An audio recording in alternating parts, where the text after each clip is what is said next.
아멘, 아멘. 귀한 찬양 하나님께서 받으신 줄로 믿습니다.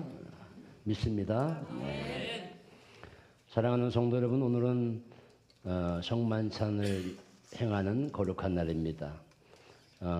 설교 본문을 기도하며 구상하다가 성찬 예식을 하니 성만찬에 관한 말씀을 하는 게 좋겠다 싶었습니다. 제가 부임해서 처음으로 드려지는 성만찬이기에 성만찬에 관한 말씀을 나누면서 성만찬 예식을 행할까 합니다. 여러분, 성만찬은 사실 존귀하고 소중한 예식입니다. 가톨릭에서는 매번 미사 때마다 성만찬을 행하고 있어요. 미사 때 성만찬을 행하지 않으면 그 미사는 미사가 아닙니다. 미사가 아니죠. 성만찬이 없는 미사는 미사가 아닐 정도로 굉장히 가톨릭에서는 이 성만찬을 귀하게 여깁니다. 그래서 성만찬이 없는 미사는 미사라고 말하지 않고 그냥 기도회, 모임 이렇게 지칭을 합니다. 그런데 종교개혁 때 내려와서 우리 개신교회도 이 성만찬에 대해서 소중히 여겼지만 종교개혁 때 종교개혁을 일으킨 사람들이 이 성만찬을 교회에서 계속하는 것이 과연 올바른가? 예수님께서 하신 성만찬은 참 귀하고 소중한데 가톨릭 신자들 보니까 매번 미사 때마다 성만찬을 한단 말이죠. 그런데 매번 미사 때 성만찬을 하지만 살아가는 삶의 모습은 엉망인 거예요. 그래서 이 성만찬이 너무 미신화되고 우상화된 겁니다. 그래서 종교개혁자들이 이거 계속 성만찬을 하는 게 옳을까라고 하다가 성만찬을 우리 개신교에서는 좀 접어두고 가끔 가다가 성만찬을 행하게 되었지요. 시간이 흘렀습니다. 최근에 신학자들이 다시 각성을 했습니다. 예수님께서 다락방에서 성만찬을 행한 것인데 예수님이 제정한 이 성만찬을 우리 개신교인이 소홀히 해서는 되겠느냐. 다시 각성을 하게 되지요. 그래서 다시 성만찬을 부활시켜야 한다. 그래서 우리 개신교 교회들도 이제는 성만찬을 한 달에 한 번, 우리 구주교회도 한 달에 한 번씩 성만찬을 한 걸로 알고 있습니다. 여러분, 초대교회 성도들은요, 사도행전 2장 42절 말씀 보니까 모일 때마다 떡을 뗐습니다. 모일 때마다 떡을 뗐어요. 찬송 찬미하고 하나님 말씀을 가르치고 배울 때 모일 때마다 꼭 떡을 뗐습니다. 떡을 뗐다는 것은 뭐예요? 성만찬을 행하였다는 겁니다. 초대교회 성도들은 어떠하였을까요? 제가 예전에 갑바도기아의 그 핍박을 피해서 숨어 지내면서 주님의 오심을 기다리며 예배했던 그 초대교회 교인들에 관한 말씀을 한 적이 있을 겁니다. 그들은 바위나 지하에 예배를 드리면서 항상 매번 예배 때마다 성만찬을 행하였습니다. 그러지 않고서는 하루하루 살아가는 게 너무너무 힘들었어요. 왜냐? 핍박이, 박해가 몰려오니까. 로마라고 하는 그 나라의 엄청난 박해, 예수님을 믿는 그 사람들에게 예수의 옛자만 들려도 잡아가고 죽이고, 그런 상황에서 어떻게 그 상황을 견딜 수 있을까? 그래서 지하나 바위 굴 속에 예배를 할 때마다 그들은 성만찬을 행했어요. 주님께서 당하신 그 고통을 나도 함께 참여하며 이 어려움을, 이 박해를 극복해 나가자. 그런 의미로 성만찬을 행하였죠. 이제 우리 교회는 성만찬을 매달 행할 수도 있지만 우리 교회는 분기에 한 번씩 성만찬을 행하려고 합니다. 3월달 오늘 행하였으니 이제 6월달, 또 9월달, 12월달 행하려고 합니다. 지금까지는 논란과 이견이 참 많았습니다. 성만찬을 행하는데 세례받은 사람들이 받아야 될 것인가 말 것인가 논란이 많았지요. 초대교회 이후로 사도들이, 그리고 중세 신학자들이 모일 때마다 많은 논란을 가지고 회의를 했습니다. 세례 받은 사람을 이 성만찬에 참여시킬 것인가 말 것인가. 그 논란과 그 이견은 2세기 초까지 올라갑니다. 올라가는 거예요. 우리 감리교 교리와 장정에도 2016년도의 장정에는 세례 그 성만찬은 그냥 교인들은 참여할 수 있다 이렇게 적어놨는데 2017년도에는 아니다, 세례 받은 사람만이 참여할 수 있다. 이 교리와 장동도 사실은 장정개정위원회가 만드는 것인데 사람이 만드는 거예요. 사람이 만든단 말이죠. 여러분, 2세기까지 논란과 의견이 많았지만 그 이전에 1세기에 우리 예수님이 사셨어요. 예수님께서 다락방에서 제자들을 불러 모아놓고 성만찬 행할 때에 세례 받은 사람은 앞으로 성만찬 참여하고 세례 받지 않은 사람은 성만찬 참여하지 말아라 이렇게 이야기를 한 적이 없습니다. 사도행전 말씀이나 고린도전서 같은 말씀에 많은 사람들이 예배하고 주님을 향하여 기도할 때에 세례 받은 사람만 성만찬에 참여하라. 세례 받지 않은 사람은 성만찬 참여할 수 없다. 그렇게 말한 적이 없어. 성경 어디에도 그렇게 적혀 있지 않습니다. 다 사람들이 만든 전통이나 규범이지요. 주님이 만든 성만찬 제정 이것보다 규범, 전통, 규례가 더 위로 올라설 수가 없는 거예요. 웨슬리 표준설교 12번에 웨슬리는 이렇게 말하였습니다. 웨슬리는 감리교를 창시한 목사님이시죠. 웨슬리 표준설교 12번에 웨슬리가 이런 고백을 했습니다. 그의 설교입니다.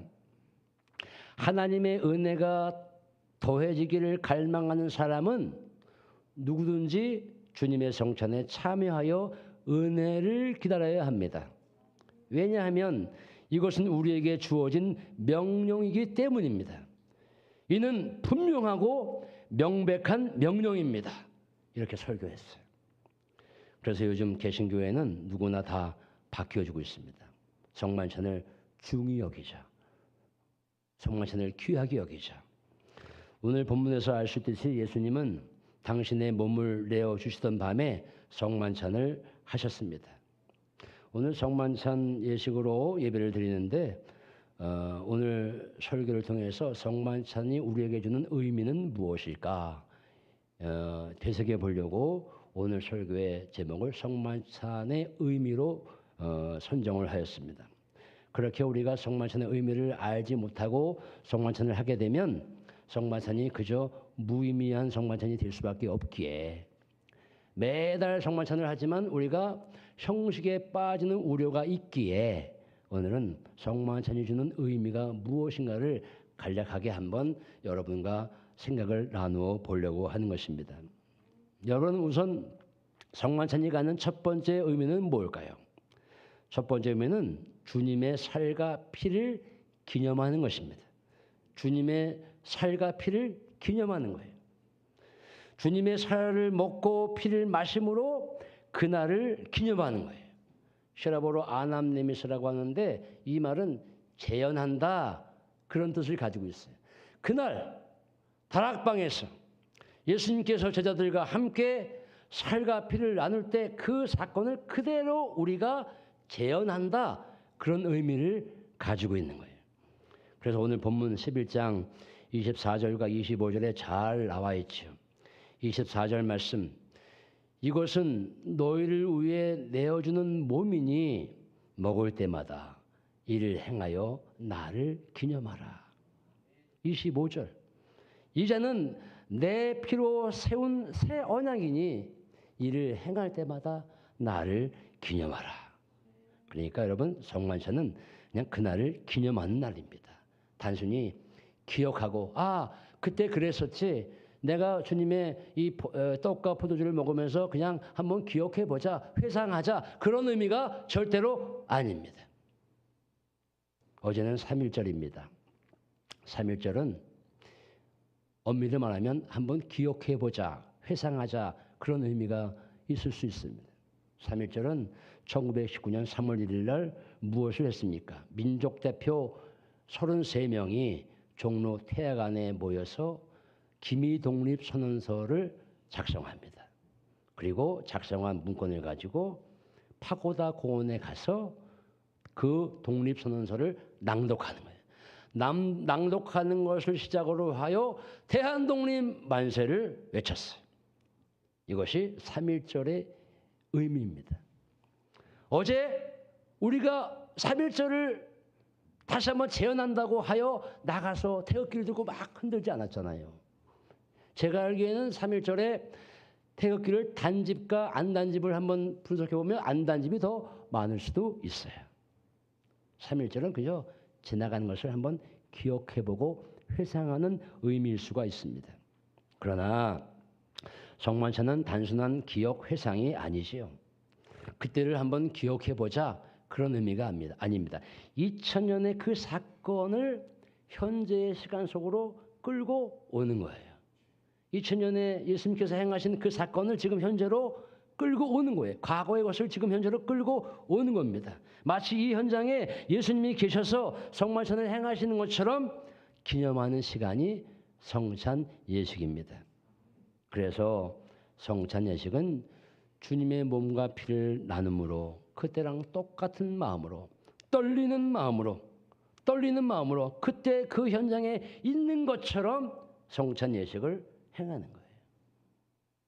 여러분, 예수님이 성만찬을 행하실 때에 그때는 마침 6월절입니다. 6월절. 여러분, 6월절은 이스라엘 백성이 지키는 3대 절기 가운데 하나입니다. 이 성만찬은 6월절 절기에서 비롯됐다고 해도 과언이 아닙니다. 여러분, 6월절이 뭔지 아십니까? 6월절은 이스라엘 백성이 애굽에서 고생할 때에 애굽에서 나오기 직전 전날 하나님께서 하신 말씀이 있습니다. 내가 지나갈 때에 이스라엘의 모든 초태생, 거기에 살고 있는 모든 초태생 장자들은 다 죽게 될 것이다. 그런데 만일 수컷 양을 잡아서 그 양의 피를 문지방에 바른 그 집은 내가 멸하지 않고 죽이지 않고 내가 넘어가게 될 것이다. 그게 6월절입니다. 유의 유는 넘을 유자예요. 월도 넘을 월자입니다. 그래서 우리가 담을 넘어간다 하면 뭐라 그래요? 월담한다 그러잖아요. 차를 그냥 지나쳐간다 그러면 뭐라 그래요? 추월이라고 말하죠. 추월, 월. 그런데 이스라엘 백성은 그 이후로 유월절을 지킬 때 어떻게 하신지 아십니까? 해마다 유월절을 지킬 때 누룩을 넣지 않은 빵을 먹습니다. 그 이전에 이스라엘 백성이 유월절에 애굽에서 그 고생하면서 지켰던 양을 바르고 또 누룩을 넣지 않은 빵을 먹고 또 쓴나물을 먹었던 그때를 회상하면서 유월절마다 누룩을 넣지 않은 빵을 먹고 쓴나물을 먹으면서 친히 그때 유월절인 것처럼 행하는 거예요. 성찬 예식도 마찬가지입니다. 단순한 기억이 아닙니다. 그러므로 사랑하는 성도 여러분, 성찬 예식을 통해 주님의 살을 먹고 피를 마신다는 마음으로 주님의 죽으심을 기념할 수 있게 되기를 주님의 이름으로 축원합니다. 두 번째 성만찬이 주는 의미는요, 신비한 연합입니다. 신비한 연합. 어떠한 신비한 연합일까요? 우선은 주님과의 신비한 연합입니다. 따라합시다. 주님과 신비한 연합. 주님의 몸이라 생각하여 떡을 먹고 주님의 피라 생각하여 포도주를 먹는 거잖아요. 먹음으로 그분의 살이 내 안에 들어오고 포도주를 먹음으로 그분의 피가 내 안에 들어오는 거예요. 주님과 하나가 되는 거예요. 성만찬은 주님과 하나가 되는 거예요. 갈라디아서 2장 20절 말씀에 그래서 너무나 중요한 말씀이 있습니다. 내가 그리스도와 함께 십자가에 못 박혔나니 그런즉 이제는 내 안에 내가 사는 것이 아니요 내 안에 그리스도께서 사시는 것이라. 할렐루야. 내가 십자가에 주님과 함께 못 박혔어요. 못 박혔기 때문에 나는 이제 내 안에 내가 사는 것이 아니라 나는 주님과 함께 사는 거예요. 주님이 내 안에 사는 겁니다. 주님과 내가 하나가 되는 거예요. 성찬 예식은 그래서 주님과 내가 하나가 되는 그런 순간입니다. 그런 마음으로 주님과 하나가 되는 신비한 연합이 성만찬인 것입니다. 두 번째 연합은 성도 간의 신비한 연합입니다. 교인 간의 신비한 연합입니다. 주님은 성만찬은 주님에게서 나온 한 몸, 한 피를 어떻게 하는 거예요? 다 같이 나누어 먹는 거예요. 다 같이 나누어 먹는 겁니다. 그러니까 한 몸 한 피를 나누어 먹으니까 성도들은 그때부터 한 몸을 이루는 것입니다. 그래서 교인들 간의 신비한 연합이다 이렇게 말하고 있어요. 참조가 될 만한 말씀이 있죠. 한번 읽어봅시다. 고린도전서 10장 16절로 17절 말씀이에요.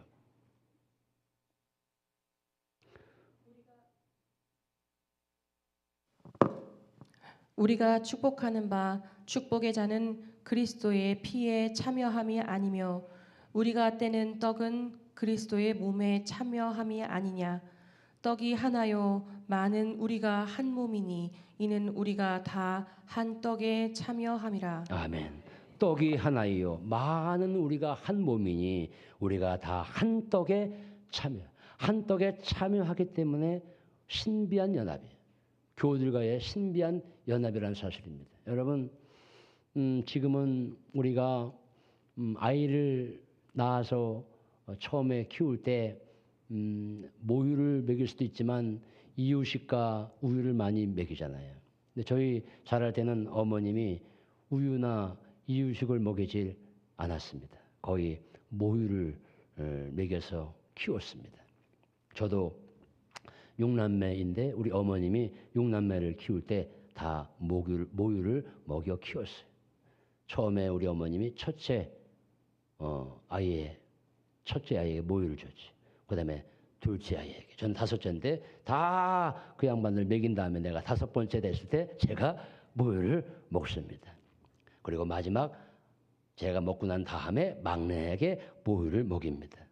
여러분 어머니 한 몸에서 나온 그 모유를 자녀들이 함께 나누어 가진 거예요. 성만찬이 그거예요. 그리스도의 몸을 그리스도의 피를 함께 나누었기 때문에 우리는 주님 안에서 한 몸이요 한 가족인 것입니다. 출신은 다 달라도 주님 안에서 한 가족이에요. 송강동에 살아도 봉산동에 살아도 유성에 살아도 현도에 살아도 테크노밸리에 살아도 다 우리는 한 가족이에요. 잘 살아도 못 살아도 학벌이 좋아도 안 좋아도 자산이 많아도 자산이 없어도 다 한 가족이에요. 백인이어도 흑인이어도 인도 사람이어도 미국 사람이어도 성만찬을 같이 행하게 되면 한 가족입니다. 한 형제인 거예요. 그래서 신비한 연합이라고 하는 말입니다. 여러분 따라합시다. 우리는 한 가족입니다. 마지막 세 번째 성만찬이 갖는 의미는 이것입니다. 먼저는 자신을 살피는 시간입니다. 그래서 여러분 28절 말씀에 뭐라고 그랬나요? 사람이 자기를 살피고 그 후에야 이 떡을 먹고 이 잔을 마실지니. 성만찬을 행하려 할 때 성만찬이 나오기 전에 자신을 살피라는 거예요. 자신을 살핀 후에야 그 후에 성만찬에 참여하라는 거죠. 성만찬 참여할 때는 그동안 내가 어떻게 살아왔는지 나 자신을 돌아보는 시간입니다. 아, 내가 잘못 살았구나. 잘 살아야지. 성만찬 참여하면서 다시 각성하는 거예요. 다시 다짐하는 거예요. 그래서 여러분 온전한 성만찬이 되도록 우리가 기도하면서 이 성만찬에 참여하는 거예요. 저도 전에 목회하면서 간혹 그런 경험을 한 적이 있습니다. 성만찬을 행할 때는 어떤 분은 나는 못 봤습니다. 나는 그동안 너무 많은 죄 가운데 살았기 때문에 성만찬 참여할 수 없습니다. 선한 일을 못했습니다. 제대로 살아야 되는데 제대로 살지 못했기 때문에 성만찬에 참여할 수 없습니다. 라고 하면서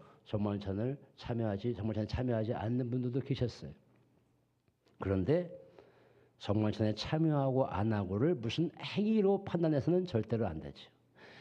행위로 판단하면 그 어떤 누구도 성만찬에 참여할 자격이 없습니다. 왜? 우린 다 연약한 인간에 지나지 않기 때문에. 판단은 누가 하시는 거예요? 판단은 하나님만이 하시는 거예요. 다만 성만찬 참여할 때 나를 살피라는 거예요. 그동안 내가 잘못 살았으니 내가 앞으로 잘 살아야 되겠다. 내가 앞으로 주님을 위해서 봉사하고 헌신하고 주님을 섬기는 일에 최선을 다하고 착한 일을 하고 선한 일을 하고 내가 잘 살아야 되겠다. 이것이지 내가 판단하여 오늘은 참여하고 다음에 내가 잘 살았네 참여하고 이렇게 자신이 판단해서는 절대로 안 된다는 것입니다. 마지막으로 성만찬은 어떤 의미가 있나요? 소망을 품고 살라는 의미가 있습니다. 성만찬 예식에 참여함으로 무엇이냐? 주님 오실 때까지 낙심하지 말라는 거예요. 성만찬에 참여함으로 소망을 갖고 견디라는 거예요. 하나님 나라 완성할 때까지 주님 오실 때까지 견디라는 거예요. 낙심하지 말라는 거예요. 믿음이 더욱 견고해지라고 우리에게 말씀을 알려주고 있는 것입니다. 그래서 성만찬 통해서 이제 다시 힘을 내겠습니다. 다시 잘 살겠습니다. 라고 고백하는 거예요. 다시 잘 살겠습니다. 내가 주님의 몸과 피를 먹으니 다시 소망 가운데 굳건히 서서 다시 잘 살겠습니다. 다짐하는 시간이에요. 나를 살피고 나를 다짐하는 시간이에요. 그래서 우리에게 주는 좋은 말씀이잖아요. 고린도후서 4장 8절 말씀, 10절 말씀. 우리가 사방으로 우겨쌈을 당하여도 쌓이지 않고 답답한 일을 당하여도 낙심하지 아니하고 박해를 받아도 버림받지 아니하고 거꾸로뜨림을 당하여도 망하지 아니하고 항상 예수의 몸을 우리 가운데 짊어짐은 예수의 죽음을 우리가 짊어짐은 또다시 예수의 생명이 우리 가운데 나타나게 하려 함이니라. 주님의 죽으심을 내가 짊어지지만 또 다른 한편으로는 예수의 생명이 내 안에 살아있도록 내가 다짐하는 것입니다. 말씀을 정리합니다. 오늘 성만찬이 갖는 의미를 생각해 보겠습니다. 성만찬은 그날로 돌아가 그날을 기념하는 세리머니, 예식입니다. 그리고 주님과의 신비한 연합이고 성도들 간의 신비한 연합입니다. 그리고 자신을 살피고 다짐하며 소망을 품는 시간입니다. 우리 모두 그때를 기념하며 주님의 몸과 피를 먹는 마음으로 성찬 예식에 참여하시기를 주님의 이름으로 축원을 드립니다. 기도하겠습니다.